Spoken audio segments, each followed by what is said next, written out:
हे शिव शिव शंकर हर हर महादेव। हरि हरि नारायण गोविंद वासुदेव। हे शिव शिव शंकर हर हर महादेव। हरि हरि नारायण गोविंद वासुदेव।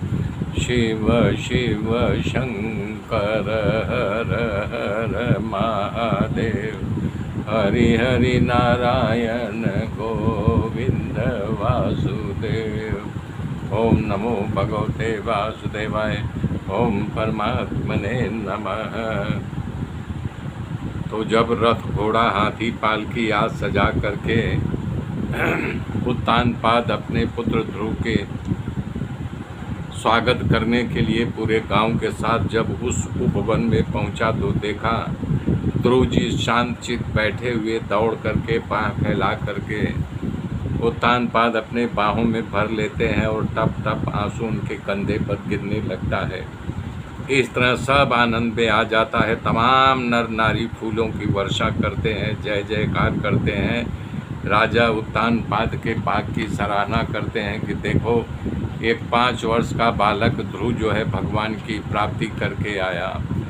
इस तरह से राजमहल में आते हैं। देखते देखते उनका बचपना बीत जाता है और उत्तानपाद जो है पुरुष बन जाते हैं। इसके बाद भूमंडल का चक्रवर्ती सम्राट पर ध्रुव जी देने का निर्णय किया और ध्रुव जी का राज्याभिषेक किया। जब राज्याभिषेक करके उत्तानपाद प्रभु को प्राप्त करने के लिए जंगल की ओर चले जाते हैं और भगवान का चिंतन भजन करने लगते हैं। ध्रुव जी युवान होकर के 2 शादी किया था। तो 2 शादी जिसमें एक नाम भ्रमी था जो प्रजापति शिशुकुमार की पुत्री थी।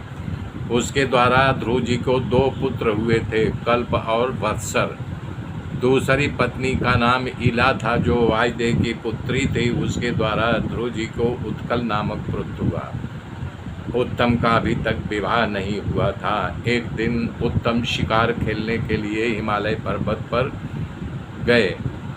तो जब शिकार खेले, पशुओं को मारा, तो पशुओं को मारने के बाद यक्ष लोग बोले पशुओं पर हमारा अधिकार होता है। इसमें बोला चाली हुई और उत्तम यक्षों से घनघोर जानकारी जब दादा मनु राजा को ही तो ध्रुव जी को निर्दोष यक्षों को मार रहे हैं, तब मुनियों को साथ लेकर के मनु महाराज वहाँ आ गए और ध्रुव जी को समझाने लगे।